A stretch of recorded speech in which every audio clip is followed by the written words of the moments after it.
add notes with arrow pointing to fastener. Yes, we can do that as well. Let's go ahead and add a quick note. Author, label.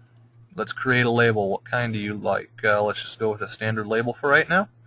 And what I'll do is let's come over to this view because it's a little bit cleaner. And what I'll do is I'll add a label to this shaft. And labels can be set up so that you can use any types of metadata, any like what's the name of the property, who made it. In this case, the admin. I own it. The number.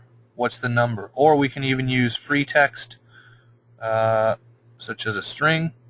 And what I can do is I can just type in add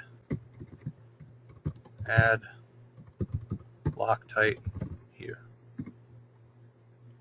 Okay, so you have full control over being able to add labels and things like that.